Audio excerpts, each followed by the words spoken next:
ça soit vraiment très participatif et vraiment inclusif. Donc, concernant la méthodologie, vous allez prendre un bloc-notes et noter les points essentiels ou bien noter aussi les questions si vous avez, ou bien noter aussi les points où vous aurez besoin de faire des apports. Donc, vous allez aussi noter ces points-là. Et quand je vais finir d'exposer, vous allez poser des questions, faire vos apports, nous allons faire le débat. Et si le temps nous permettait, on va faire un tout petit cas pratique sur quelques notions que nous aurons vues qui va nous permettre de pouvoir consolider ces moments-là. Alors, le jour 1, voilà un peu le programme que nous allons suivre. Par WhatsApp, je l'ai déjà envoyé. Veuillez couper vos micros si vous plaît. Ça fait du bruit, certainement empêche nos amis de l'autre côté de mieux nous entendre. Ok, super. Alors, nous allons nous entendre d'abord sur la définition du management des ressources humaines. Quand on parle de management des ressources humaines, il s'agit de quoi? Nous allons aussi parler de euh, quelle est l'importance du management des ressources humaines dans un projet ou programme. Je tiens à rappeler que je serai beaucoup plus au focus projet-programme. Parce que même aujourd'hui, dans les entreprises, c'est focus projet-programme. Donc, on ne parle plus trop de management des ressources humaines dans un contexte entreprise ou autre, parce que les entreprises évoluent aujourd'hui selon l'approche projet. Alors, ensuite, nous allons voir quels sont les rôles, fonctions et responsabilités du management des ressources humaines dans un projet. Nous allons aborder les impacts sur la performance organisationnelle et la réussite des projets. Nous allons faire la différence entre un manager des ressources humaines et un manager de projet. Est-ce que c'est la même personne ou bien il y a des choses qui les caractérisent? Nous allons voir ça. Et nous allons faire le lien entre le management de projet et la gestion des ressources humaines. Quel lien il existe entre les deux?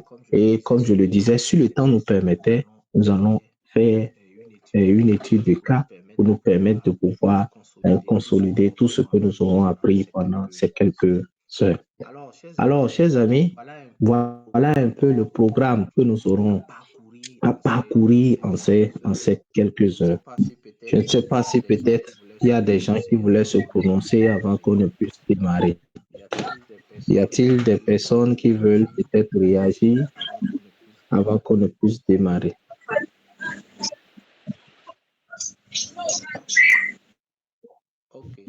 OK. Bonsoir, monsieur Jacques. Bonsoir, monsieur Jacques. Oui, monsieur Joseph, monsieur Narcisse, j'espère que vous allez bien. Oui, ça va bien. OK, super. D'accord. Merci Dieu, ça va. Ça va aussi, ça va aussi. Super. Alors, monsieur Joseph, comment tu vas? Je vais bien, Narcisse, et chez toi? Ça va bien, je me porte bien. OK, super. Et merci. Nous allons démarrer avec le premier point. Le premier point, qu'entend-on par management des ressources humaines? On en parle tellement, que ce soit dans les entreprises, que ce soit un peu partout où nous sommes, même dans nos ménages. Le management des ressources humaines aujourd'hui pose vraiment une vraie préoccupation et chaque école donne sa définition selon son angle de vue ou bien selon ses intérêts. Et certainement, vous-même, vous vous posez la question, c'est quoi le management de projet? Alors, de par mes expériences et aussi les études et aussi les recherches, je suis arrivé à une conclusion en disant que management des ressources humaines, c'est trois choses: administrer, mobiliser et puis développer. Au niveau de l'administration, c'est-à-dire administrer, c'est la gestion des dossiers du personnel, la gestion des contrats de personnel, la gestion des paies, la gestion des absences et des congés, la gestion des avantages sociaux, les conformités légales et la communication administrative. Donc, c'est tout ça là qui fait administrer.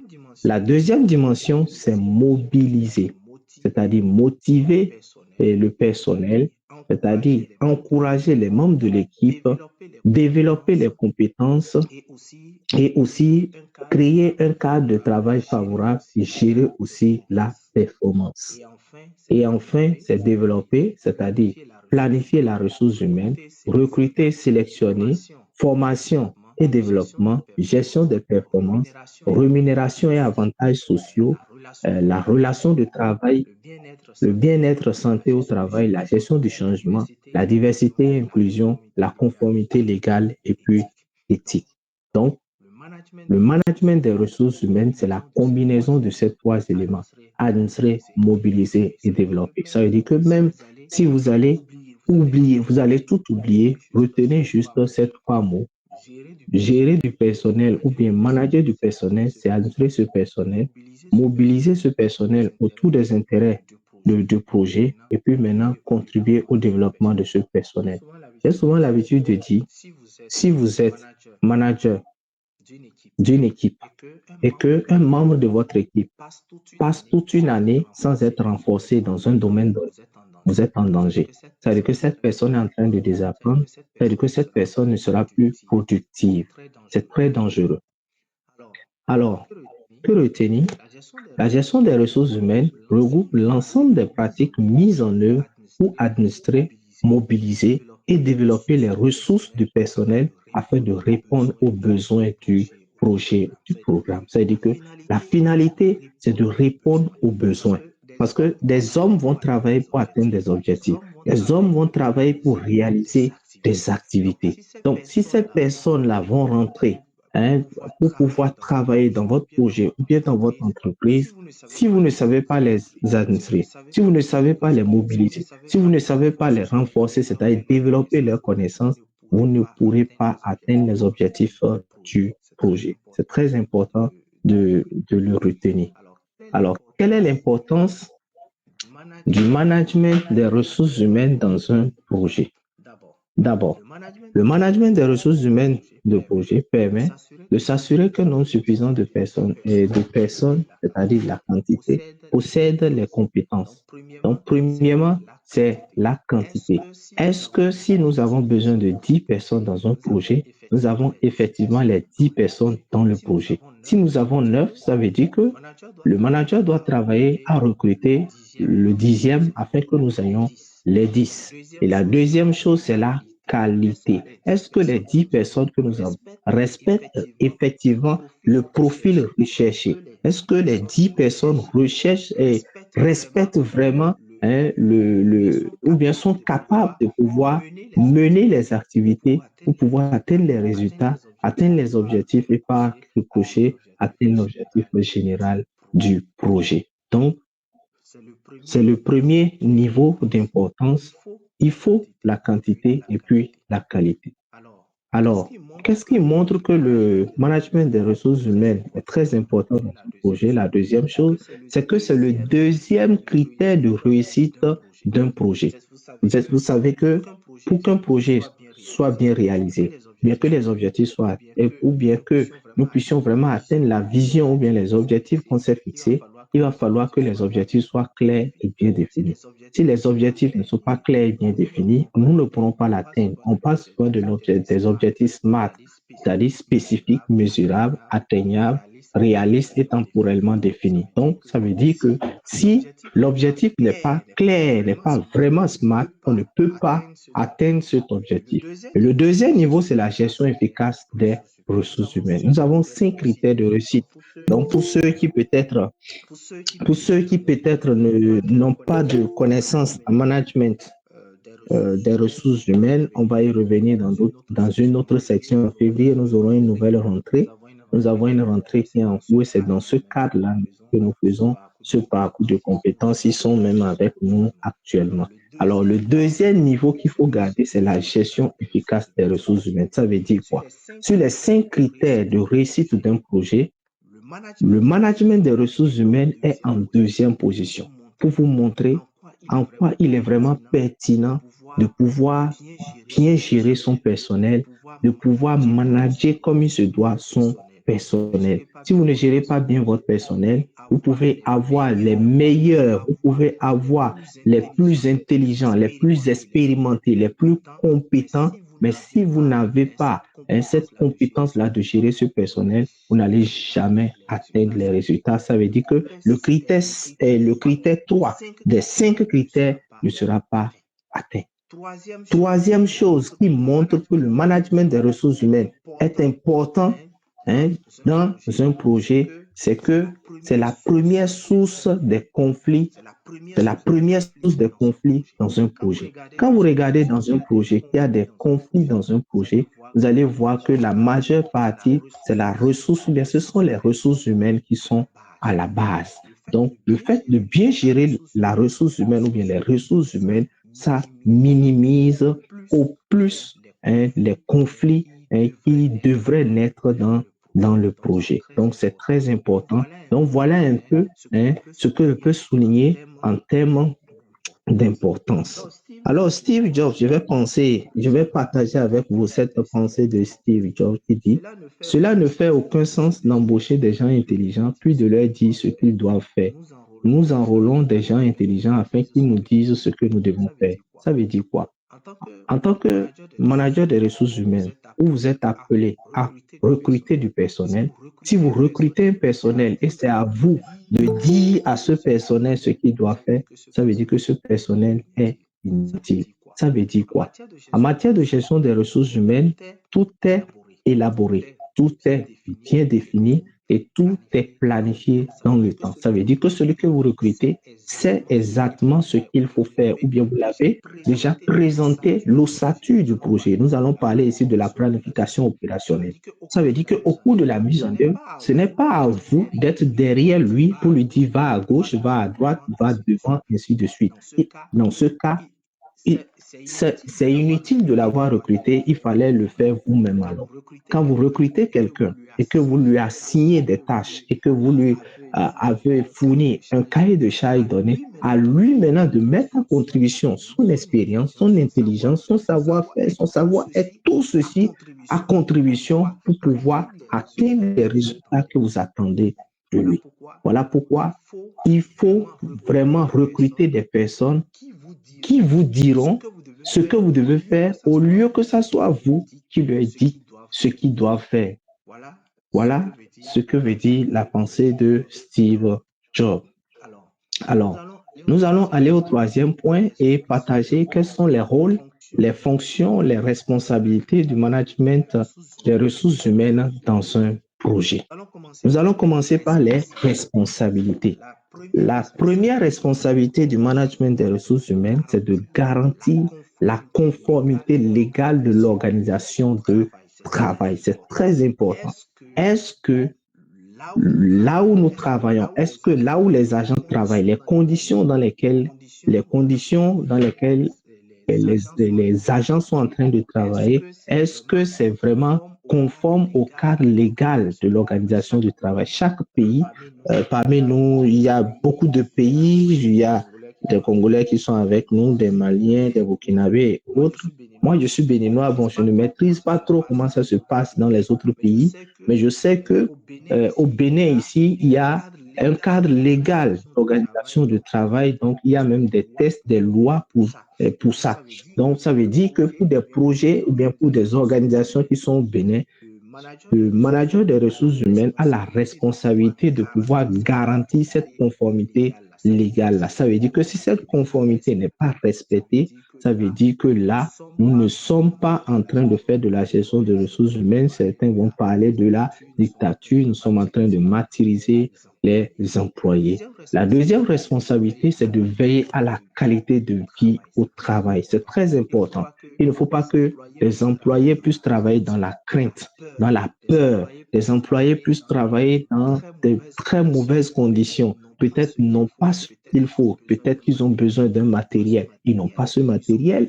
Ils ont besoin des ressources données. Ils n'ont pas ces ressources. Mais on attend de ces personnes des résultats. cela ne peut jamais aller. Si vous voulez que votre personnel vous donne un bon résultat, il faut toujours veiller à ce que ce personnel soit bien traité, que ce personnel ait le minimum qu'il faut pour pouvoir travailler comme cela se doit. Je gère plusieurs équipes et ma première préoccupation, c'est qu'est-ce qu'il faut, quand il le faut, à quel moment, dans quelles conditions il faut pour un agent pour qu'il puisse me donner un résultat. C'est ça ma ligne.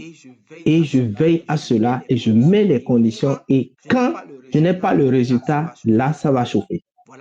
Voilà pourquoi, en tant que responsable ou bien chef d'équipe, pour pouvoir demander des comptes à votre personnel, pour pouvoir demander des comptes à vos agents, il faut veiller à ce que tout ce dont ils ont besoin soit mis à disposition. Une fois que, même si c'est un petit élément qui n'est pas mis à disposition, votre droit de demander des explications est déjà bafoué.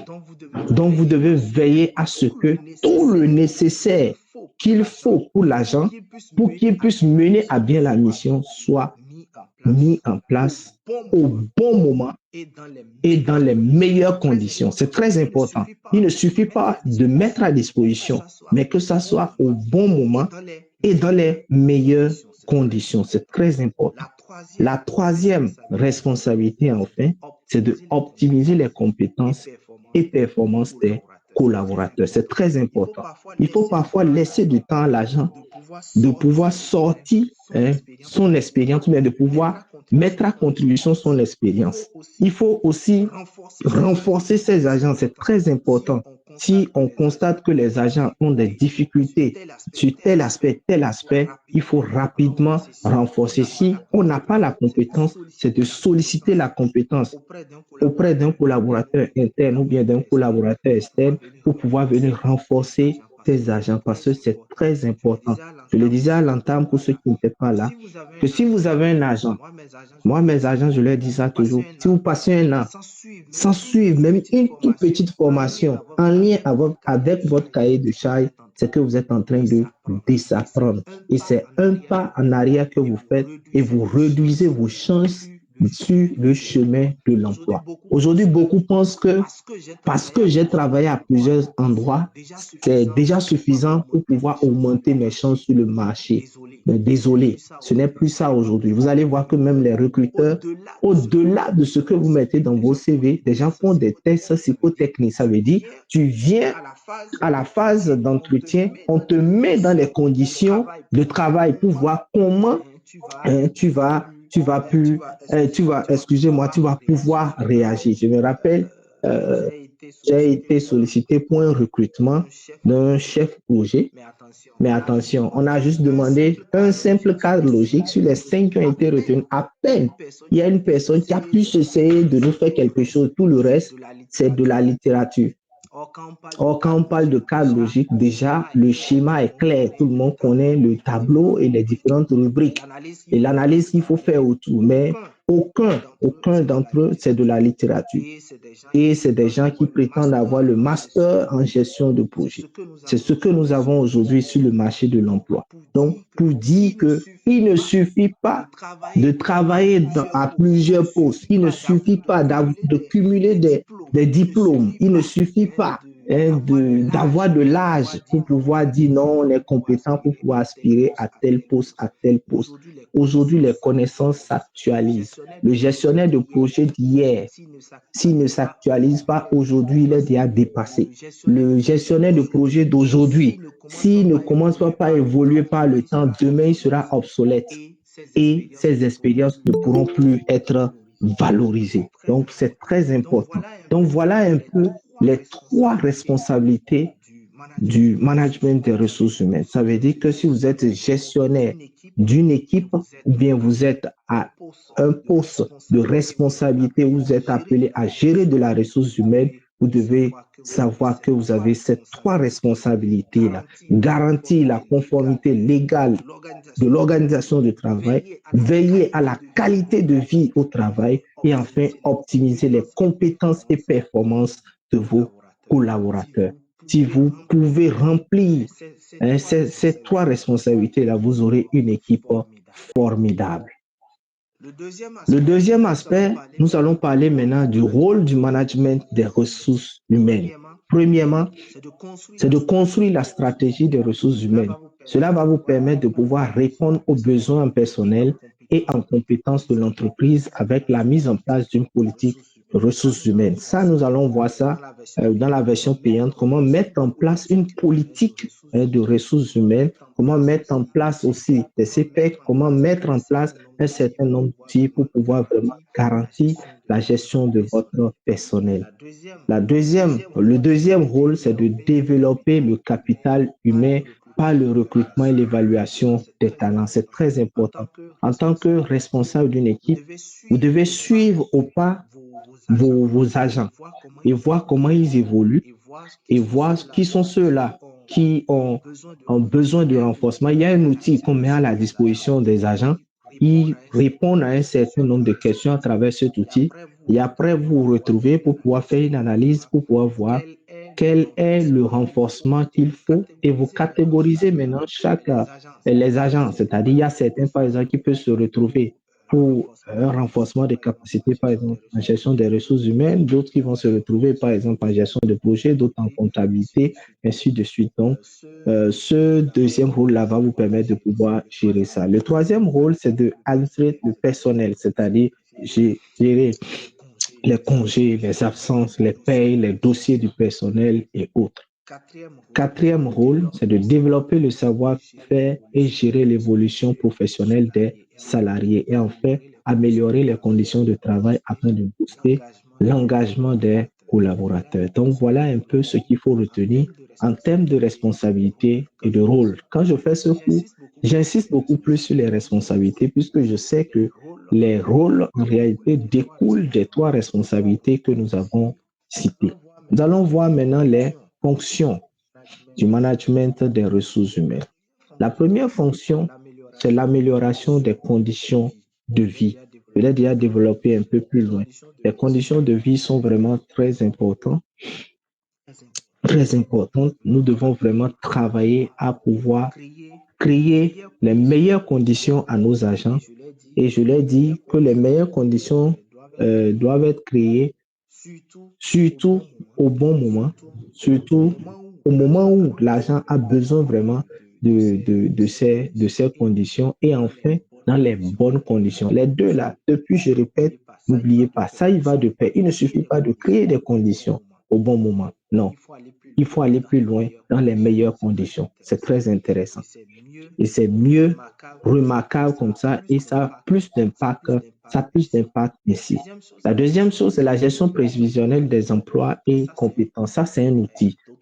D'autres vont parler d'une méthode. Donc, ça permet de pouvoir adapter à court ou bien à moyen terme les emplois, les effectifs et les compétences aux objectifs de la stratégie de l'entreprise. Cette méthode permet d'accompagner, de planifier les changements à venir dans le projet. Ça veut dire qui va partir à la retraite, qui sera là, quand il va bouger, nous aurons d'énormes problèmes, ou bien qui est là et nous pensons qu'on peut s'en passer de lui, ainsi de suite. Donc, c'est un outil aussi que nous allons voir un peu plus loin. Nous avons aussi la rémunération qui est très importante. On est d'accord qu'aujourd'hui, on ne peut pas travailler jour et nuit sans être rémunéré. Donc, la rémunération est à la fois le coût que représente le salarié pour l'entreprise, mais c'est également un élément stratégique pour motiver le salarié. Si vous avez un salarié qui n'est pas payé régulièrement, soyez prêt à le perdre un jour. Si vous avez un salarié qui n'a pas un bon salaire alors qu'il travaille plus que ce qu'il gagne, soyez prêt que vous allez le perdre un jour. Donc, vous devez vraiment travailler à ce que l'effort fourni par votre salarié soit proportionnel à ce qu'il gagne.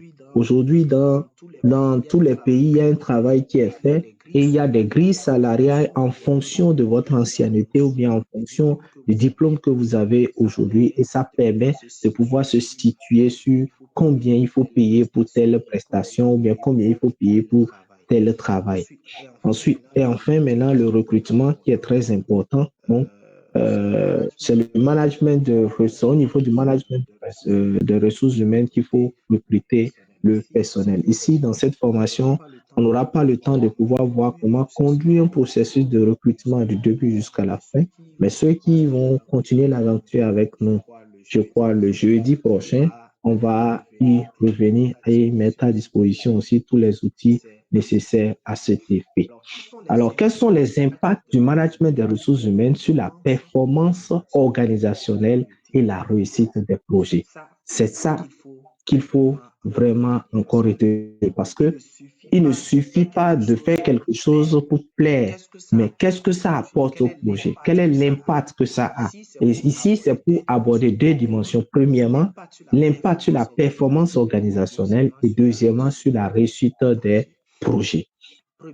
Premièrement, optimisation, l'utilisation des ressources humaines. Nous avons l'allocation des compétences, l'utilisation efficace du temps, la gestion des charges de travail, le développement de compétences et la motivation et l'engagement. Donc, sur l'organisation, c'est-à-dire l'organisation du personnel, l'organisation du travail, l'organisation des activités, l'organisation de tout le projet en général. Donc, voilà un peu ce qu'il faut noter, l'optimisation. C'est très important, puisque là, tout est géré à de la bonne manière que je voulais dire, tout est géré comme il le faut, quand il le faut et lorsqu'il le faut. Et ça respecte le triangle d'or, d'autres vont l'appeler le triangle de la triple contrainte, à savoir le coût, la qualité. Oui, nous avons le coût, nous avons la qualité. Je me rappelle plutôt du troisième, peut-être jusqu'à la fin, je vais y revenir. Donc voilà les, les critères que ça doit vraiment respecter. Alors, nous avons le deuxième critère, nous avons l'amélioration des compétences et la motivation des employés. C'est très important. J'ai parlé tantôt de la formation et du développement, de l'acquisition de nouvelles compétences, de la rotation des tâches, de la reconnaissance des compétences, des défis et responsabilités, la communication transparente, l'environnement de travail favorable. Donc, le deuxième impact, c'est l'amélioration des compétences et la motivation des employés. Donc, une bonne gestion des ressources humaines ne peut qu'avoir que cet impact sur la performance organisationnelle. Troisième chose, nous avons la création d'un environnement de travail propice à l'innovation et à l'efficacité. Un employé qui est bien payé, qui est dans de très bonnes conditions de travail et qui a tout ce qu'il faut, quand il le faut, lorsqu'il le faut et dans les bonnes conditions, ne peut que donner le meilleur. Il va innover, il va travailler comme cela se faut, comme cela se doit. Et ici, on parle d'efficacité et en matière de gestion de projet, quand on parle d'efficacité, c'est que est-ce que les objectifs qu'on s'est assignés au départ, on est en train de les atteindre ou bien est-ce que les activités que nous sommes en train de mener à la fin, nous les avons exactement menées? Si on peut dire oui, on peut parler d'efficacité. Quand on parle de gestion de projet, quand on parle d'efficacité, il s'agit beaucoup plus de ça. Et à ce niveau, nous avons la culture de l'innovation, la collaboration et communication ouverte, la structure organisationnelle flexible, le support de leadership, l'utilisation appropriée, l'encouragement, la récompense.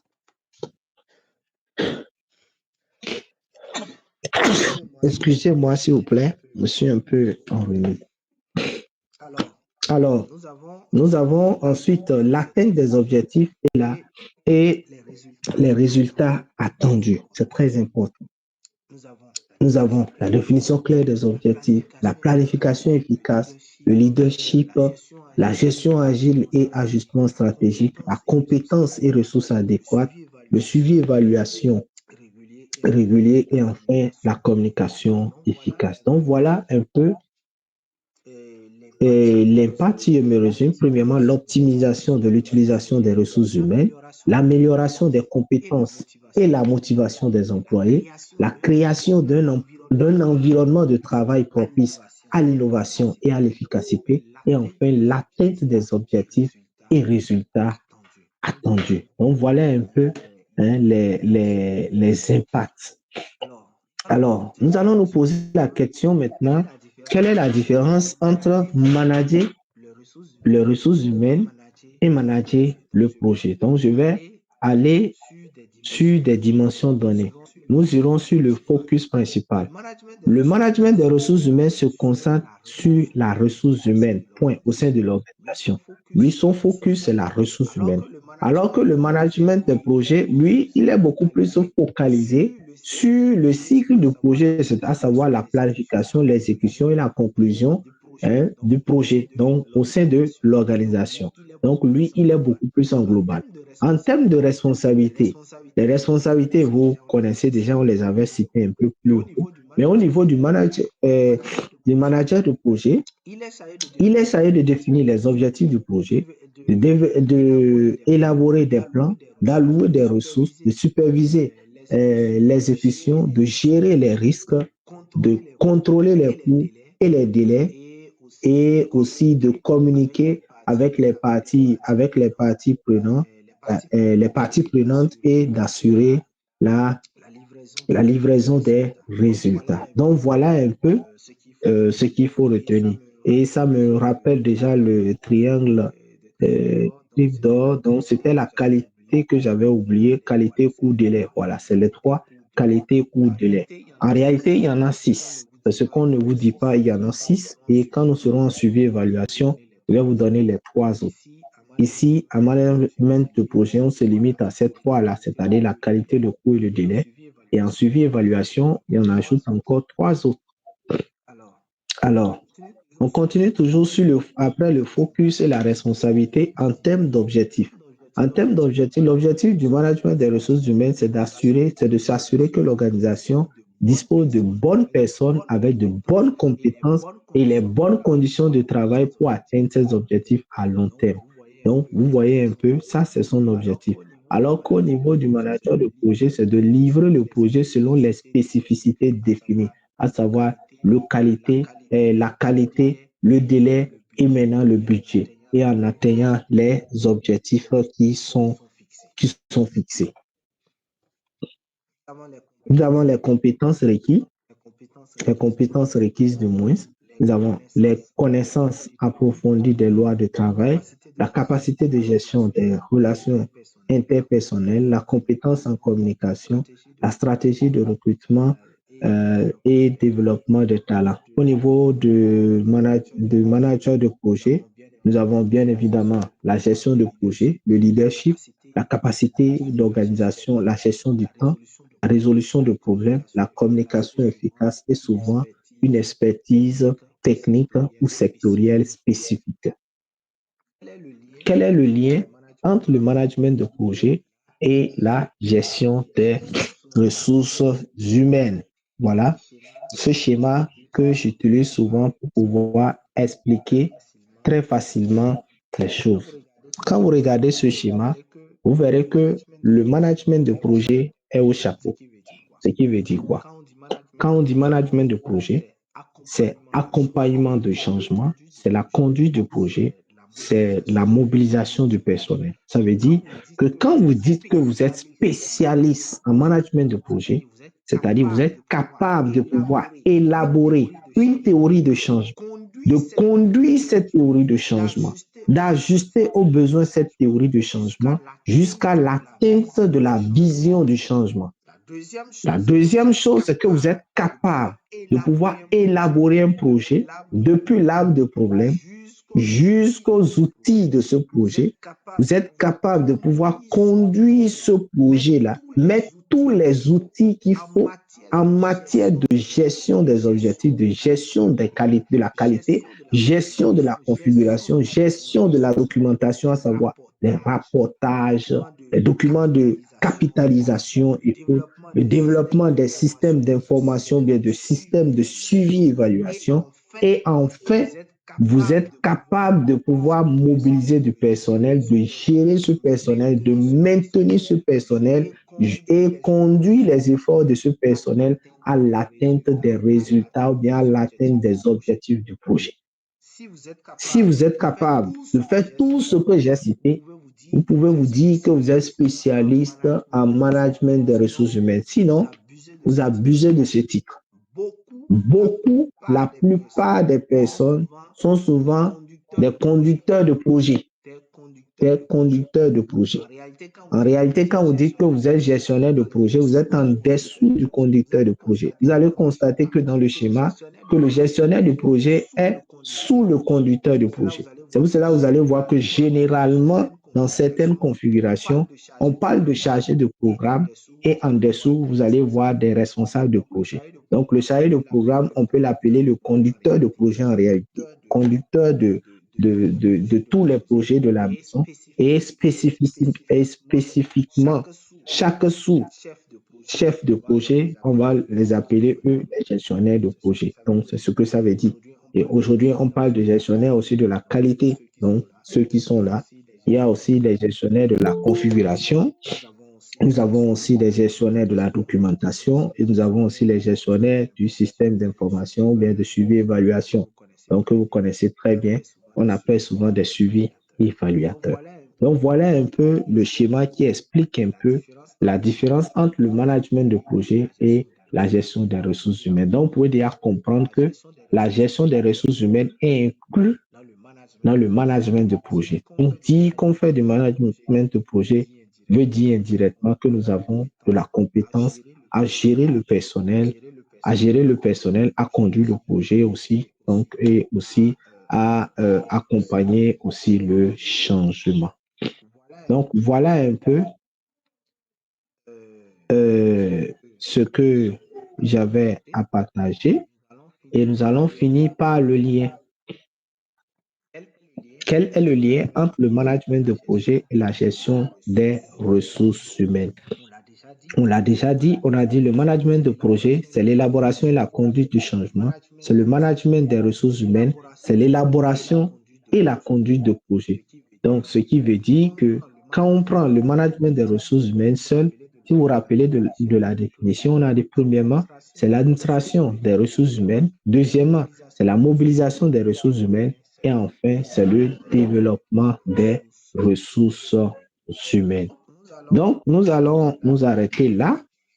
Voilà, j'ai fait l'effort de pouvoir tenir dans les 30 à 40 minutes et le reste du temps va nous servir pour pouvoir faire le débat sur tout ce qui a été dit. J'espère que vous avez bien noté. Maintenant, nous allons laisser la place aux commentaires, aux questions aussi pour pouvoir enrichir davantage ce moment-là que nous partageons ensemble. Donc, le principe est simple. Il suffit de lever la main et on vous donne la parole et puis vous réagissez. Merci.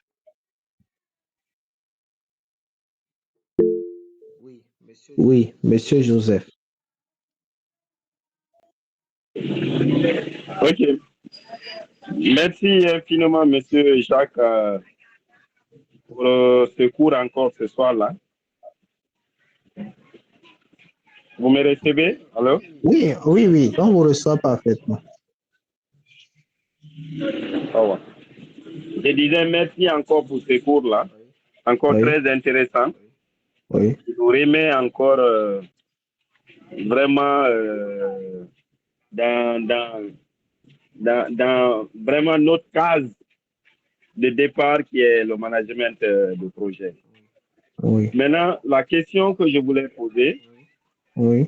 Est-ce que le management des ressources humaines fait cas au matériel, c'est-à-dire la logistique? Oui. C'est ça. Oui, allez-y. Ah, c'est ça la question? C'est ça la question. Est-ce que ça fait, parce que en gros, ce que j'ai compris, vous aviez dit que le management de projet a pour focus réellement, son focus réel, c'est le personnel d'un projet. Exactement. Voilà. Mais est-ce que de l'autre côté, ça peut faire trait aussi à la logistique? Non. C'est deux métiers pourquoi je le différents. dis? Oui, allez-y. Voilà, je vois souvent dans certains projets, la logistique est sous le contrôle des gestionnaires des ressources humaines. C'est-à-dire, des fois, on peut les appeler les RAP. c'est-à-dire le responsable administratif et financier. Oui. Dans certains projets, on peut les appeler RAF, le responsable Oui. administratif et financier.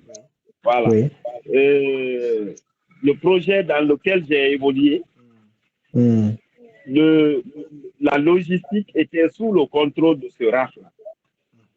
Mhm. Non seulement lui, il gérait les ressources humaines, c'est-à-dire Oui. tout le personnel du projet, mais aussi Hmm. il avait un contrôle sur le logisticien.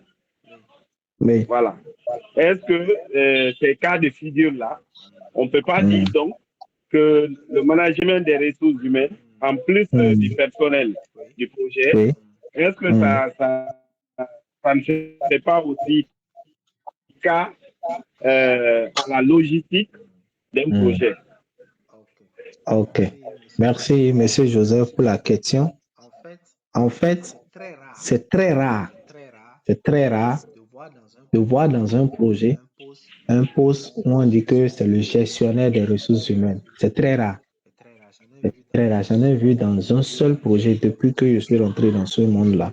Et c'était parce que ce projet-là avait en charge un très grand nombre de prestataires. C'est ça qui a obligé les gens à prendre ce poste. Sinon, généralement, c'est souvent cumulé, comme l'avait dit, par le responsable administratif et financier ou bien par le directeur administratif et financier.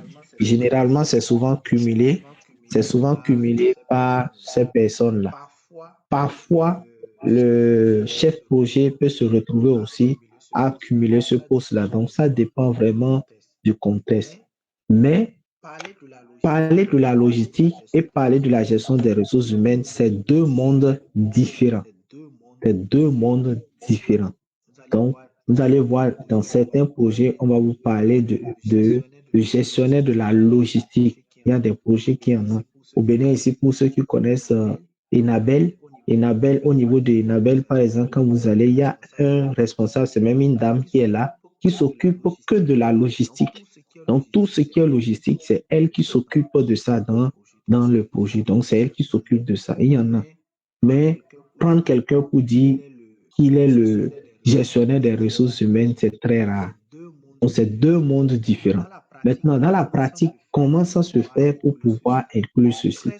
Très souvent, c'est un cumul de postes que on confie au responsable administratif et financier qui, sous lui, a des comptables aussi.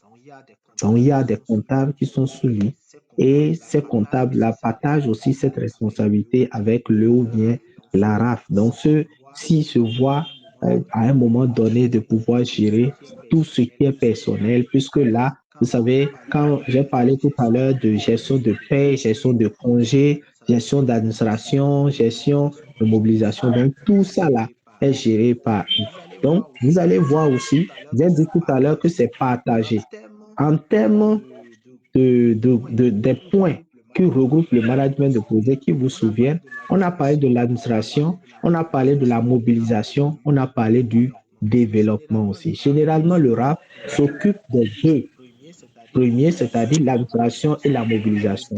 Mais le développement des ressources humaines ne relève pas là, en ce moment, du responsable administratif et financier, mais relève des différents responsables ou bien du responsable du projet. Donc, le RAF va juste cumuler les deux premiers points, à savoir l'administration et la mobilisation. Et le troisième point, qui est le développement des ressources, est géré par les différents conseillers techniques ou bien par le chef de projet. Donc, voilà ce que je peux dire par rapport à votre question. N'empêche, s'il y a des gens parmi nous qui ont aussi des apports dans ce sens, vous pouvez aussi réagir. C'est un moment de partage. Alors, ce qui veut dire, M. Jacques, Oui. ce qui veut dire dans la logique des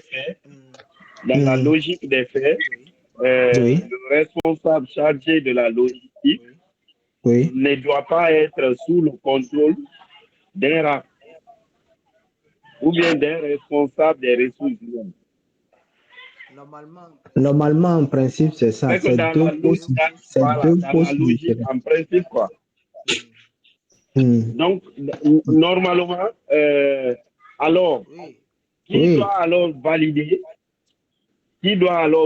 les TDR ou bien, disons, les besoins, soit les bons de commande et autres, quel logisticien peut faire, qui doit les valider? Est-ce que ça doit passer par l'administration avant d'atteindre le chef de projet, ou bien directement quand il fait ses bons de commande et autres, lui, son responsable hiérarchique direct, c'est le chef de projet? Non. En fait, le RAF ou bien le DAF, c'est pas lui qui valide les activités dans un projet. C'est le chef de projet. Si je suis conseiller technique et que j'ai une activité à mener, par exemple, ou bien j'ai fait un TDR, c'est pas au RAF de valider mon TDR, non? C'est plutôt, je vais adresser cela au chef projet ou bien au coordonnateur de projet. Il y a les micros là, si on ne les coupe pas, on ne pourra pas s'entendre. Ça fait des bruits. Donc, j'adresse mon TDR au responsable du projet. Ça peut être le coordinateur, ça peut être le chef projet. Et lui prend connaissance. Et quand il prend connaissance, c'est lui maintenant qui demande l'avis du RAF maintenant. Il faut que le RAF donne maintenant son avis pour voir est-ce que la ligne sollicitée par le conseiller technique existe d'abord. Est-ce que cette ligne existe? Oui. Est-ce que l'activité est inscrite dans ce cadre-là? Donc, au responsable administratif ou bien au directeur administratif et financier de répondre à ces différentes questions pour voir si la dépense peut être faite. En réalité, eux, ils sont là pour la conformité. Est-ce que la dépense qu'on veut effectuer pour une activité est réglementaire ou bien conforme? Tant que c'est réglementaire, conforme, c'est feu vert. Mais quand ce n'est pas réglementaire, conforme, eux, ils attirent seulement l'attention du décideur pour dire attention, l'activité proposée par tel conseiller technique ou bien par tel collaborateur, la ligne n'existe pas. Donc, nous, on ne sait pas sur quelle ligne on va sortir de l'arrière pour qu'il fasse l'activité. Et au responsable du projet de faire retour au conseiller technique, ah, ce que tu demandes, la ligne n'existe nulle part, donc on ne pourra pas exécuter l'activité. Donc, c'est un peu ça. Donc, quand je dis que c'est deux métiers différents, je ne dis pas que forcément que l'un commande l'autre ou bien l'autre est sous, commande l'autre. Voilà, c'est ce que je voulais dire. Mais je dis que c'est deux postes différents et chacun a sa responsabilité claire. Si je prends un logisticien, par exemple, on veut organiser un atelier. On aura besoin des véhicules qui vont peut-être prendre des gens pour amener au lieu de l'atelier. On aura besoin de l'eau, on aura besoin de la nourriture, on aura besoin du matériel, de crayons, de papier craft, de tout ça, de tableaux, tout ce qu'on aura, papier, tout ce qu'on aura besoin, lui, il va faire, ou bien elle va faire tous ces calculs-là. Et ce montant, normalement, devait être déjà inclus dans le TDR. Donc, cette personne va juste prendre le TDR pour pouvoir mobiliser ces choses. Puisque avant que le logisticien ne puisse déjà commencer son travail, c'est que le TDR a été validé par le responsable du projet. Le responsable du projet dit oui, l'activité est faisable parce que la ligne existe, parce que c'est réglementaire, ainsi de suite, top réalisation. Là, le chargé de logistique a copie et regarde qu'est-ce qui est nécessaire pour l'activité, qu'est-ce qui a été sollicité par le CP et lui ou elle facilite maintenant ces choses-là pour que ça puisse parvenir au responsable de l'activité pour qu'il puisse exécuter l'activité dans les bonnes conditions. En fait, dans la pratique, c'est comme ça marche. C'est comme ça marche. Et généralement, en tout cas avec les cas que j'ai rencontrés, c'est souvent les comptables qui sont sous la RAF qui font tout ce job. Il n'y a que quelques projets à l'exception, comme je l'ai dit, qui ont des responsables à la logistique. Sinon, généralement, c'est les comptables qui sont sous le RAF ou bien la RAF ou bien le DAF ou bien la DAF qui jouent souvent ce rôle-là. Monsieur Joseph, c'est bon? Ok. Il y a Monsieur Ben Adé qui levait la main depuis. On va lui donner la parole pour son apport ou bien question aussi. Merci beaucoup, Monsieur Joseph, pour votre présentation. Et aussi, la question posée par Monsieur Nassissel est très pertinente. Et si j'ai quelques apports à apporter, là, je peux dire, bon, ça dépend de l'organisation interne mise en place par chaque structure. Et le rinçage logistique, c'est-à-dire la logistique et le DAF, c'est des postes différents et l'un n'est pas sous la responsabilité de l'autre. C'est ça. La validation des TDS, ça dépend aussi du manière de procédure interne. C'est ça. C'est seulement le coordonnateur ou le chef projet qui a le dernier mot pour dire OK, ce TDR est validé, l'activité peut être mise en place. Mais ça doit suivre le circuit que ça doit suivre à l'interne. C'est ça. Oui. Voilà l'apport que j'ai apporté sur ce point. Et j'ai deux préoccupations. Oui. Et la première préoccupation, elle est relative au rôle du manager des ressources humaines d'un projet. Oui.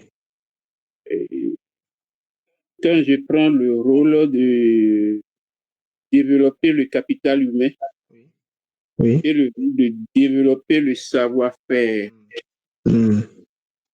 et je me dis, est-ce que si vous pouvez aller sur ce diapo. OK, je vais aller comme ça.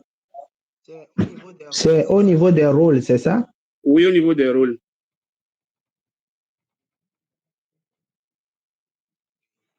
Oui, on est là. OK. Quand je prends le rôle de développer le capital humain, oui, par le recrutement et l'évaluation des talents. Oui. Et quand je prends développer le savoir-faire et gérer l'évolution professionnelle des salaires. Oui. À part des salariés, oui. Et je me demande, est-ce que ce n'est pas deux rôles qui se rejoignent? Est-ce que ce n'est pas deux rôles qui se rejoignent un peu? Je suis en train de réfléchir depuis la suite. Quand je vois celui qui est un rôle développer le capital humain et un rôle développer le savoir-faire. Bon, et je ne sais pas si je suis en train de faire une confusion ou je suis dans un doute qui n'a pas d'être. OK. Voilà ma deuxième préoccupation. La deuxième préoccupation, elle est relative à l'impact, aux impacts du management des ressources humaines sur la performance organisationnelle et la réussite du projet. Et surtout, le dernier impact, l'atteinte des objectifs et la réussite du projet. Je suis en train de réfléchir, au fait. Oui, entre. Oui, je suis en train de réfléchir sur ça, quoi. Sur les impacts, sur ces impacts, quoi. Oui. Au fait, c'est en fonction du poste que j'occupe. Là, je suis en train de voir, est-ce que je suis réellement en train de faire le travail que je dois faire ou bien, si je me dis, s'il y a une évaluation externe qui vient, est-ce que réellement je suis en train de faire ce que je dois faire? C'est la question que je me pose depuis. Je cumule plusieurs postes et je suis responsable administratif, financier et logistique de quatre différents projets. OK, je vois. Je vois maintenant. Voilà un peu mes doutes. OK. Merci, monsieur Ben. D'abord, pour votre première question, quand on parle de développer le capital humain, on parle de recruter un personnel. Oui. On a recruté quelqu'un, il est nouveau, C'est vrai que on a suivi son CV, il respecte les critères pour le poste, il respecte le diplôme, le savoir-faire, tout ça là. Il rentre dans un nouveau cercle où il ne connaît personne, Il ne connaît où il ne personne. connaît pas le fonctionnement de l'entreprise ou bien du projet, où il ne maîtrise pas grand-chose. Vous êtes d'accord avec moi? Quelqu'un comme ça, vous le prenez, vous lui confiez un cahier de charge et vous lui dites c'est parti, vous n'aurez rien de lui. Il faut faire ce qu'on appelle l'immersion, Oui, l'intégration de oui, cette personne. Donc, ce processus que vous démarrez là, vous êtes en train de développer déjà son savoir-faire. Puisque là, pour l'instant, tout ce qui se fait doit être garé d'abord au frigo. oui. Puisqu'il est dans un nouveau environnement, il doit chercher à s'intégrer. Donc, c'est quand il s'intègre maintenant qu'il fait appel à ses expériences. Voilà pourquoi, quand on est recruteur, il faut faire attention. Quand vous recrutez une nouvelle personne et que déjà très tôt, la personne veut déjà valoriser ses expériences, c'est un danger pour le projet et c'est un danger pour l'entreprise selon le contexte. Il faut l'intégration d'abord. Il faut que la personne essaie d'abord de maîtriser le milieu, de savoir avec qui il est en train de travailler et il faut que ceux avec qui il doit travailler puissent aussi connaître il s'agit de qui nous avons en face de nous. Et pour y arriver, il faut créer des moments de qualité. Généralement, le manager doit créer des moments de qualité, des moments où on peut se retrouver pour discuter sur des questions diverses, essayer de voir quelle est la manière de réaction ou bien la manière dont la personne aborde un certain nombre de sujets. Et sur la base de cela, pour un bon manager de l'équipe, il doit déjà avoir une idée sur quelle personne j'ai amené dans l'équipe et qui est dans mon personnel, qui est apte ou bien qui est capable de pouvoir mieux collaborer avec nous pour pouvoir facilement l'intégrer. Vous allez voir que quand quelqu'un vient nouvellement dans une équipe, très facilement, il se colle à quelqu'un qui se rapproche au mieux de sa logique. Oui. Donc, si cette personne à qui il s'accroche n'est pas l'idéal pour l'équipe, vous allez voir que si cette personne ne s'entendait pas avec X, la nouvelle personne qui est venue ne s'entendra pas aussi avec X. Donc, au manager de détecter cela rapidement à la place du nouveau recruté pour le faire coller à la personne idéale pour que la mayonnaise puisse prendre. Donc, voilà pourquoi il y a une différence entre développer le capital humain, c'est-à-dire recruter la personne, l'amener dans une nouvelle équipe et maintenant développer son savoir-faire. Il vient dans une nouvelle équipe, alors il faut travailler à l'adapter afin de pouvoir profiter de ses expériences. J'ai eu un cas comme ça où nous avons recruté, j'étais chargé de programme en son temps, nous avons recruté un monsieur, il a un très bon CV, une très belle expérience et on a eu des échos. Là où il travaillait, c'était quelqu'un qui donnait de très bons résultats. Mais malheureusement, quand il est venu dans notre équipe, on n'a pas ce qu'on entendait de lui, on n'a pas ce qui est dans le CV. Mais quand j'ai commencé par observer, c'est-à-dire sa manière de faire, j'ai compris qu'il évolue toujours comme s'il était dans l'ancien contexte. Ce qui fait que ses actions ne sont pas visibles.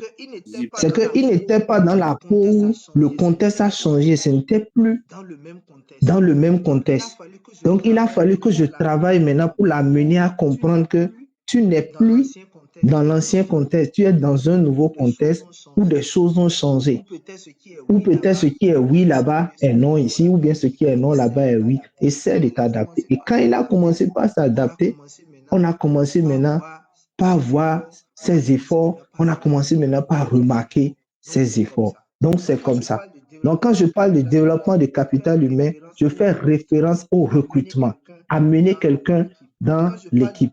Quand je parle de développement du savoir-faire, c'est d'intégrer cette personne. C'est amener la personne à s'habituer à l'environnement, à se décrocher de son ancien environnement et s'accrocher au nouveau, à maintenant intégrer ses expériences et ses propres connaissances, le former encore sur d'autres choses pour lui permettre de pouvoir donner le meilleur de lui-même. Et par conséquent, on ne peut qu'avoir un meilleur résultat de lui. Pour votre deuxième question, c'est très important. Quand nous travaillons pour un projet, la finalité, c'est l'atteinte des résultats. C'est-à-dire que tout ce que nous faisons, le but final, c'est l'atteinte des résultats. Ceux qui travaillent pour l'atteinte des résultats, ce sont des humains. Ça veut dire que si ces humains sont mal gérés, on aura un impact négatif. Par conséquent, les résultats ne seront pas atteints.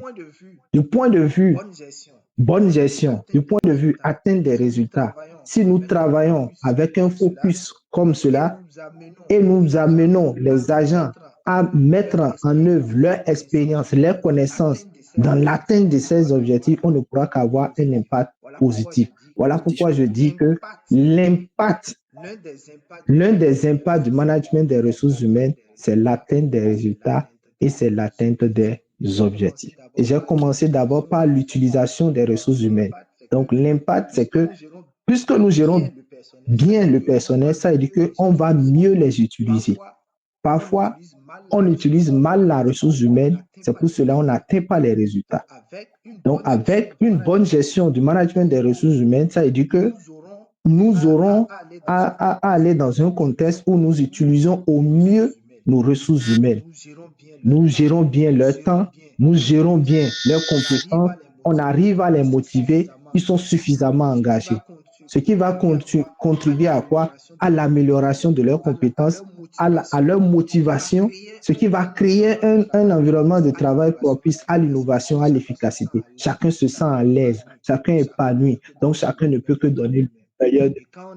Et quand on est dans une équipe et qu'on a un environnement comme ça, on ne peut qu'atteindre les résultats. Donc voilà pourquoi j'ai inclus l'atteinte des résultats et des objectifs comme un impact fort pour la réussite des projets. Donc voilà ce que je peux dire par rapport à vos préoccupations. Ok. Merci beaucoup. J'ai compris. Et toujours par rapport au rôle du manager, je ne sais pas si c'est listé dans l'ordre.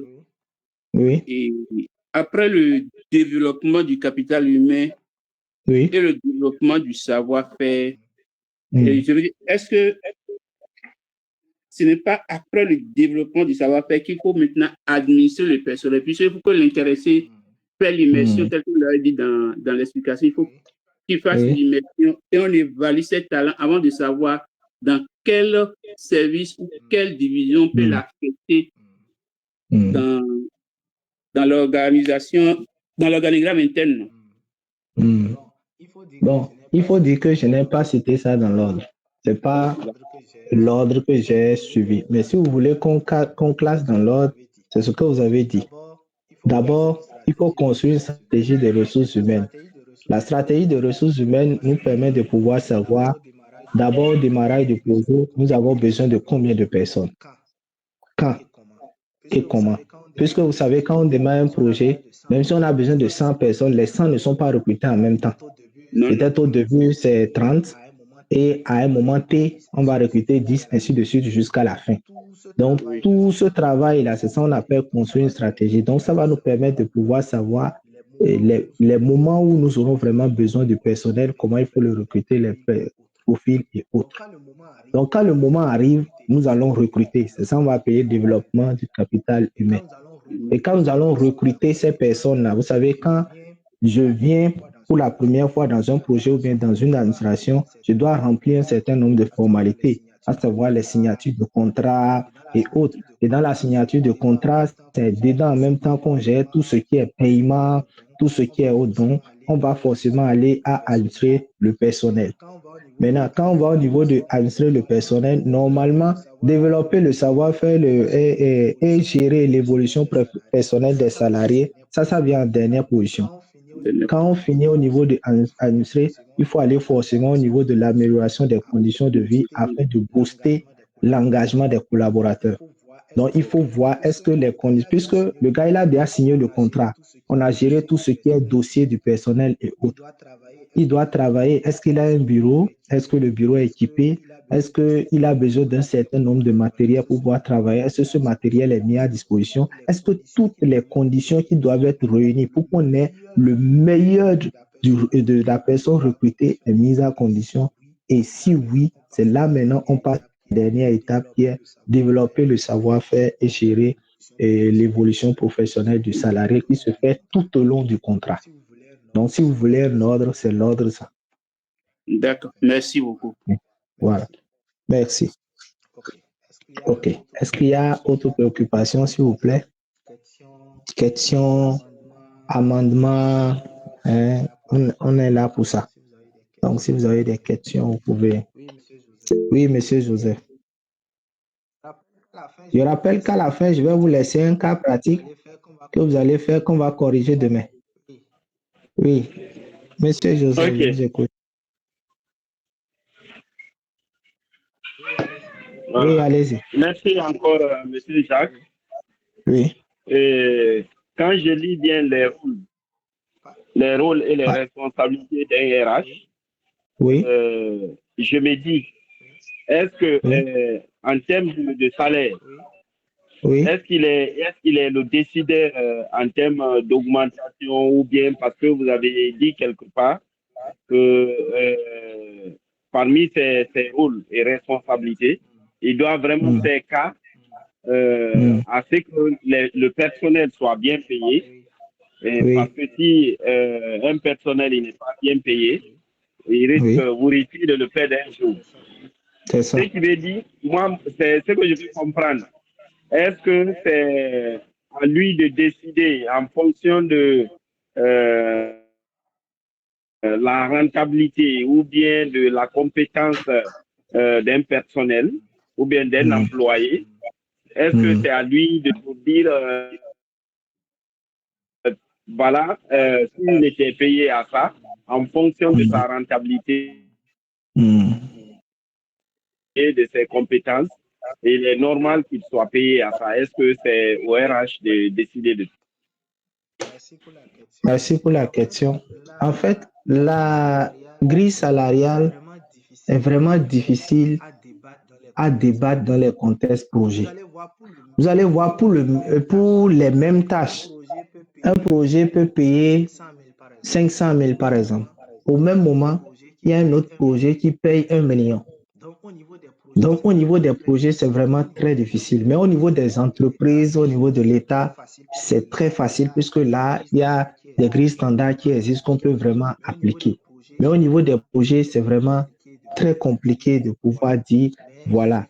Mais ce qui arrive à mieux cadrer, c'est souvent les manières de procédure. Les manières de procédure au niveau de chaque projet, tel que c'est défini, c'est comme ça que c'est respecté. Et tout le monde peut y avoir accès. Si vous venez dans une structure, on vous a recruté, vous pouvez demander à avoir la manière de procédure. Et dedans, vous allez voir ces différentes informations. Si on ne vous paye pas bien, vous aurez. Ça, c'est la première des choses. La deuxième chose, c'est vos aspirations personnelles. On est d'accord. Peut-être qu'au recrutement, vous aspirez peut-être pour un salaire peut-être d'1 million.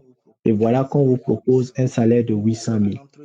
À l'entretien, déjà, quand vous dites 1 million et que le portefeuille, c'est 800 000, et que le recruteur, malgré lui, recrute, sachez qu'il a fait parce qu'il n'a pas d'autre choix. Puisqu'il connaît déjà votre aspiration salariale, ça veut dire que s'il vous prend, lui-même, il sait que si demain on vous propose 1 million, vous allez partir.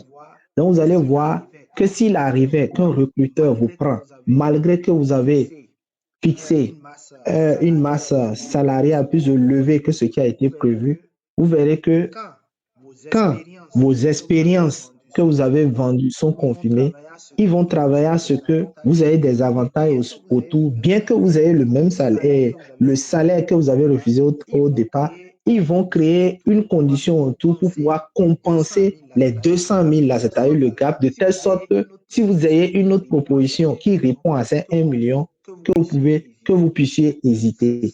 C'est à ça que le recruteur va vraiment travailler. Mais s'il arrivait que au cours de l'exécution de vos tâches, vous n'arrivez vraiment pas à les convaincre, ils vont maintenir comme ça sans aucun avantage et ils seront même prêts à vous perdre. Ça veut dire qu'à tout moment, même si vous partez, ils sont prêts à recruter un autre. Donc voilà les deux cas. Dans le contexte projet, c'est vraiment difficile de dire que voilà pour un poste de gestionnaire de projet, c'est tel montant. Vous prenez 1000 projets, vous verrez qu'on aura 1000 salaires différents au poste de chef de projet. Pareil au niveau de RAF, pareil au niveau de suivi évaluateur, c'est comme ça. Il n'y a pas une grille, en tout cas au Bénin. Je ne sais pas dans d'autres pays, je vais parler du Bénin. Vous êtes au Congo.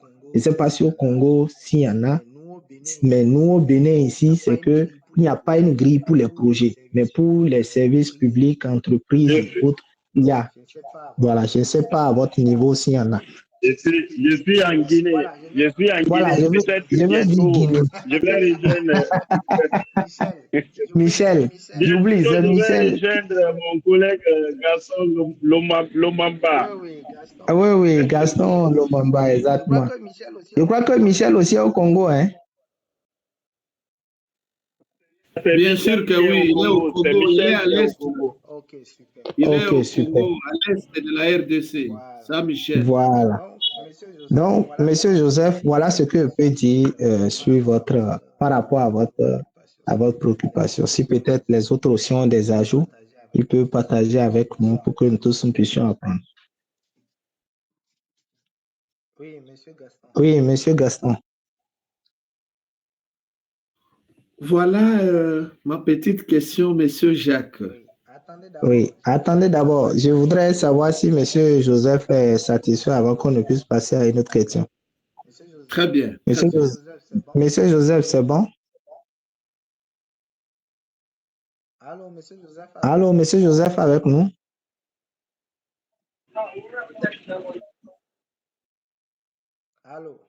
Allô? D'accord. On va évoluer. Oui, Monsieur Gaston, vous pouvez aller.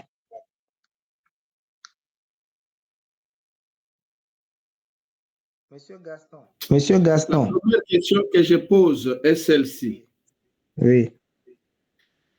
Il semblerait, mais je voudrais avoir la confirmation par votre canal, il semblerait que il y a des étapes pour la gestion des ressources humaines dans les contextes des projets, de management des projets. Il y a des étapes. Identification des besoins et lancement d'appels d'offres et ainsi de suite, tout ça, bon, vous allez les confirmer. Mais la question principale qui m'amène à cela, c'est la question qui est un peu en rapport avec ce que vous venez d'expliquer parce que je vous ai pris un peu en cours. Souvent, on demande, quand pour n'importe quel poste, on vous demande ce qu'on appelle prétention salariale. Oui. Alors, dans un coin où j'avais suivi la formation en 2017, on me disait, théoriquement, dans un centre, théoriquement, on me disait, si on vous fait une telle proposition, alors dites seulement que non, je m'incline à ce que le projet a prévu. Alors, mais honnêtement et personnellement, je n'avais jamais été content de ça, mais j'avais accepté parce que c'est le premier centre que j'ai suivi une formation en fait, formation professionnelle, quoi. Oui. Hein, continue tout ça, après la formation classique des études. C'est comme ça que je voulais, comme je suis à côté d'un expert qui s'appelle Jacques Taillora. Quel est votre avis face à une telle situation? Parce que il y a même un monsieur qui est aujourd'hui, il est aujourd'hui assistant technique. Mais c'est Jacques, ne suivez pas cet homme-là il venait d'arracher déjà les boulots. Hein. Il nous distrait. Hein. Alors, je connais un monsieur qui a travaillé avec moi comme chargé de programme dans les projets stratégiques des services de santé. Alors, actuellement, il devient AT, donc assistant technique dans un projet toujours d'achat stratégique dans une province. Alors, aussitôt qu'on lui avait retenu après les tests comme assistant technique, alors on avait négocié avec lui concernant son salaire. Il semblerait que on lui avait proposé, c'est ce qu'il m'avait dit, on lui avait proposé 4 500. Et puis, on devait échanger avec lui. Donc, pratiquement, comment ça se fait, Monsieur Jacques? Parce que je voudrais être fixé, bien que le moment n'est pas encore là, mais on a la foi. Je vous remercie. Ok, merci, Monsieur Gaston. Par rapport à votre première préoccupation, c'est vrai. Pour la gestion des ressources humaines, surtout pour le recrutement, il y a des étapes à suivre. Donc, on n'a vraiment pas le temps de décortiquer chaque étape et même les offres et autres, on n'a vraiment pas le temps. Mais vous êtes déjà dans un parcours de certification. Donc, à la phase payante, on va parler de ça. Deuxième question par rapport à la prétention salariale. En tout cas, bon, Dieu merci, vous avez dit que ça date de 2017. Certainement, la personne a pu rapidement se rattraper jusqu'en 2024. Au niveau de la masse salariale, c'est là qu'il faut vraiment, c'est là le recruteur comprend ce qu'il y a réellement dans votre CV. Si vous avez menti dans votre CV, c'est là que le recruteur va vraiment comprendre. Moi, j'ai été à des recrutements où on m'a proposé une masse salariale. J'ai dit que je préfère que l'entretien s'arrête là, puisque ce que je vais proposer ira même au triple de ce qu'on me propose ici. Donc, ce n'est plus la peine qu'on continue l'entretien. Beaucoup même, même dans les consultations. Je postule à des consultations. La masse salariale qu'on propose, si ça ne va pas, je dis c'est bon, je ne suis pas capable de le faire avec ce montant. Je préfère laisser prenez une autre personne. Quand vous allez pour un recrutement et vous voulez vendre, vendez-vous cher, surtout quand vous maîtrisez de quoi vous parlez. C'est très important, c'est la condition. Seul celui qui ne sait de quoi il parle est prêt à prendre ce que le projet le propose. J'ai eu à accompagner plusieurs personnes pour les recrutements. Plusieurs personnes pour les recrutements. Vous allez entendre, M. Gaston faisait référence à un de nos participants. C'est comme ça on l'a accompagné et chemin faisant, Dieu a fait, ça a marché et je crois qu'il a même pris fonction la semaine passée. Donc, nous accompagnons aussi des individus pour pouvoir, des personnes du moins, pour pouvoir accéder à un certain nombre de postes de responsabilité. C'est un travail. Nous travaillons avec la personne depuis la rédaction de son CV, de sa lettre de motivation, la préparation de l'entretien jusqu'à la prise de fonction. Donc, souvent cette question-là, on nous pose souvent cette question. Donc, ce n'est pas parce que vous allez dire que ce que vous proposez ne me va pas que le recruteur va vous dire partez. Non. Le recruteur, lui, veut acheter quelque chose. Le recruteur a une vision. Il a une vision claire. Et lui, il est conscient que seul, il ne pourra pas. Il faut quelqu'un qui est capable pour y arriver. Et ce qu'on ignore, c'est que le recruteur est prêt à mettre le prix qu'il faut. Nous, on a vu des recrutements où le projet a prévu 500 000, mais celui qu'on a recruté, on a fini par le payer 800 000 francs. Puisque le monsieur dit, si ce n'est pas 800 000, je ne suis pas preneur, je ferme la porte et je m'en vais. Le projet, après des réflexions, on dit d'accord, il n'y a pas de souci. Il part et ils ont pris le deuxième. Le deuxième n'a pas pu tenir pendant 2 mois. Ils étaient obligés de rappeler le monsieur et on lui dit, on te propose maintenant 700 000. Il dit 800 000 ou rien. On va vous rappeler. Ils ont dit qu'ils vont continuer encore avec le monsieur. 3 mois, 4 mois, ils n'ont pas bougé. Ils étaient obligés, c'est-à-dire de dire au monsieur, viens signer ton contrat de 800 000 directement. Ils n'ont plus dit c'est 800 000, on dit viens signer ton contrat. Et le monsieur a pris son temps. Et on l'a attendu parce il devait venir le jour même, mais il a pris 2 semaines avant de venir, puisqu'il disait qu'il avait des choses en cours qu'il doit finaliser avant de venir, mais on l'a attendu. Voilà pourquoi, en matière de recherche d'emploi ou bien en matière de recherche, de consultation et autres, il faut vous faire un nom. Il faut savoir de quoi vous parlez et il faut maîtriser votre domaine. Comme ça, quand vous rentrez quelque part, c'est que les gens sont prêts à mettre le prix qu'il faut. Dire qu'arrivé au recrutement, on va dire le projet après, parce que c'est ce que le recruteur dit. Bon, nous, notre projet pour ce poste, on a prévu 300 000 francs. Alors, quelle est votre prétention? Bien, on vous demande d'abord et vous vous dites 500 000, on dit on a prévu 300 000 francs pour quelqu'un qui a faim ou bien qui ne sait pas de quoi il parle. Ouais, il est déjà aux anges, il va dire d'accord, comme c'est ce que vous avez prévu, on va faire avec. On va faire avec vous disqualifie déjà. Puisque en ce moment-là, puisque vous ne vous attendez pas à ça, c'est que vous déconnectez déjà de l'entretien et les prochains mots qui sortent de votre bouche ne sont plus contrôlés. Et c'est ça que le recruteur recherche. Quand ces mots-là sortent, c'est que déjà tout ce que vous avez mis dans votre CV, le recruteur le multiplie par 0.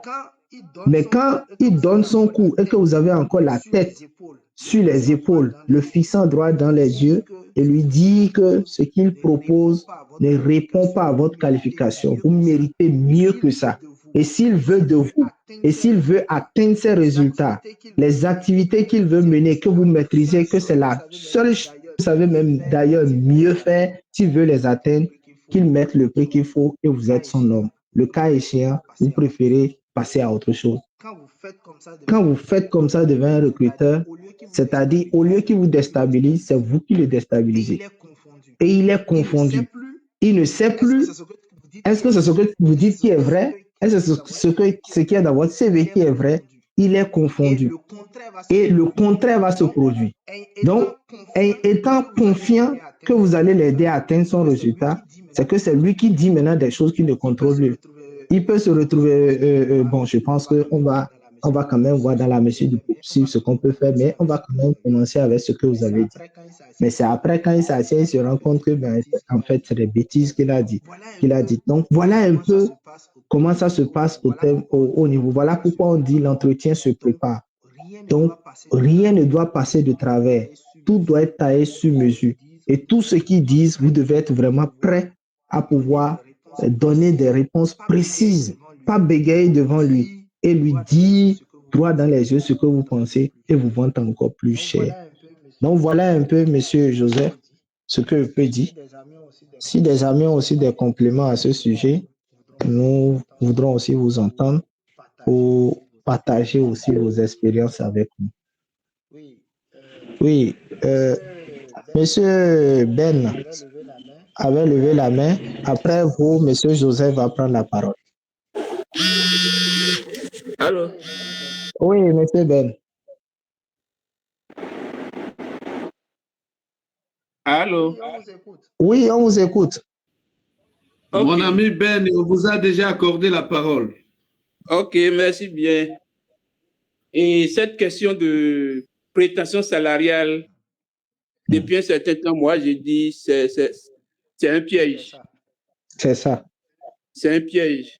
Et moi, j'ai fait les frais lors d'un recrutement international à Lomé en 2016, où on m'a posé la question. Moi, j'ai dit 600 000 comme prétention salariale. Le monsieur me disait non, 600 000, que c'est trop. Est-ce que je peux diminuer? J'ai fait l'erreur de lui dire combien eux, ils ont proposé. Ils m'ont dit 500 000. J'ai dit d'accord. On peut faire avec. Voilà, c'est grave. Le mot on peut faire avec, c'est grave. C'est grave. Un ami congolais, celui qui a pris la place, oui. Il a proposé 1 million comme prétention salariale. Il a été recruté. Avec les 1 million.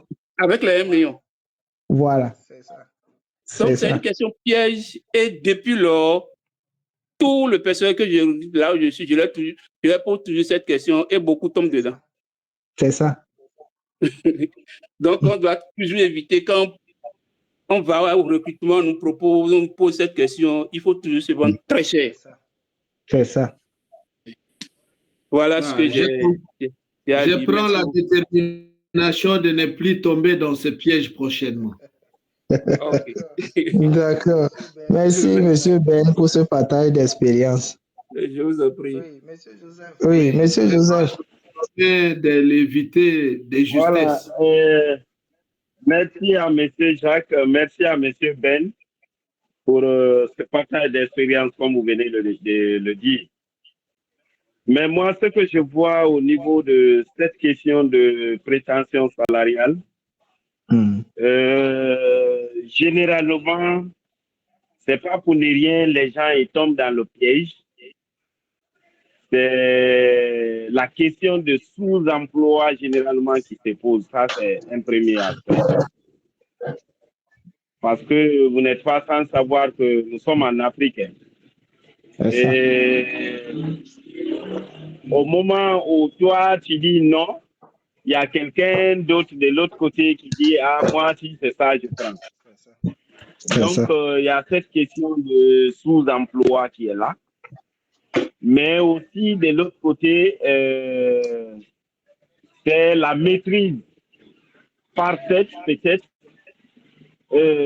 Si vous voyez, par exemple, quelqu'un qui tient à un salaire que lui, il propose pendant l'entretien, généralement, c'est des gens, des experts.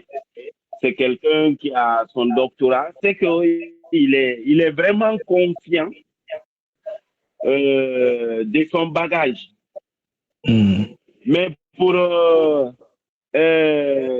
toi qui intègres, par exemple, pour une première fois, soit ça peut être ton premier emploi, par exemple, tu es en quête d'expérience, disons-le comme ça. Donc, généralement, les gens l'acceptent parce que il veut avoir les premières expériences. Ça, c'est un aspect. Mais aussi, il est vraiment dans le besoin. Il est vraiment dans le besoin de l'emploi. Voilà, moi, c'est ce que je comprends un peu dans cette question. Par contre, il y a des recruteurs, généralement, ils ne se disent pas ce qu'ils proposent. C'est après tout, quand tu es retenu, ils font maintenant un contrat et voilà ce que le projet a proposé et mettre ça sur le contrat. Tu vas voir si vraiment tu l'acceptes, tu vas maintenant signer le contrat. Dans le cas échéant, je crois, tu peux renoncer au contrat. Donc, sur le coup là-bas, pendant qu'ils t'ont posé la question, à savoir quelle prétention salariale vous vous attendez, et ils ne vont pas te dire tout de suite, voilà ce que nous proposons. Mais vous allez dire un montant, ils disent d'accord, c'est bien entendu, on va voir par rapport à ce que nous, on propose. Donc, voilà, généralement, les expériences que nous sommes en train de vivre dans ces recrutements-là. Donc, ok. Merci, Monsieur Joseph. Merci à tout un chacun. Je pense que c'est des apports qui viennent encore enrichir le contenu de cette formation. Donc, ça nous permet, nous tous, de pouvoir apprendre et de pouvoir nous améliorer sur le marché de l'emploi. Voilà. Donc, nous allons nous arrêter là pour aujourd'hui. Et demain, nous serons là encore pour la deuxième journée, la deuxième et dernière journée. Mais je vais vous laisser avec ce contenu-là, cette étude de cas. Vous allez un peu réfléchir. Vous pouvez faire la capture et un peu réfléchir. Nous avons 4 questions là. Donc, on a déjà fait ce cas-là en management de projet. Donc, il n'y a que deux questions là qui seront un peu nouvelles. Et les 2 premières questions là, on a déjà traité ça en management de projet. Donc, c'est un projet, c'est notre fameux projet PASFI qu'on a fait en management de projet, le projet d'appui à la scolarisation des filles. Donc, dans la commune de Kalali. Donc, c'est un petit projet. Donc, vous allez lire le contenu. Et la première question, c'est d'identifier les problèmes majeurs, puis déduire le problème central. Donc, vous allez travailler à identifier à l'intérieur les problèmes majeurs. Ensuite, selon vous, vous allez essayer de nous proposer les ressources humaines nécessaires pour la mise en œuvre de ce projet. Vu les problèmes que vous avez identifiés, donc, quelle est la ressource humaine que nous devons recruter pour pouvoir résoudre ces problèmes-là? La troisième question, vous allez nous montrer un peu quel alors sera l'impact de la gestion des ressources humaines dans la réussite de ce projet. Et enfin, vous allez faire une petite conclusion. Donc, c'est en quelques phrases que vous allez faire. Donc, vous allez mener des réflexions sur ce cas-là. Et là, quand demain on va se retrouver, on va à 20h, on va prendre 15 à 20 minutes pour pouvoir traiter rapidement l'étude des cas. Et nous allons aborder la deuxième journée où nous allons voir encore quelques d'autres points que je vais exposer en 30-35 minutes. Et le reste du temps, on va faire un débat tel qu'on l'a fait ce soir pour encore se partager encore des connaissances. Donc voilà un peu, chers amis, nous allons nous arrêter là. Pas affiché, hein? Pardon? C'est pas affiché. C'est pas affiché? Mais chez moi, ici, c'est affiché. Oui. Oui, c'est affiché chez moi aussi. Voilà. Donc, peut-être que je vais faire la capture et envoyer, dans notre voilà. canal. Maintenant, ça y est. OK.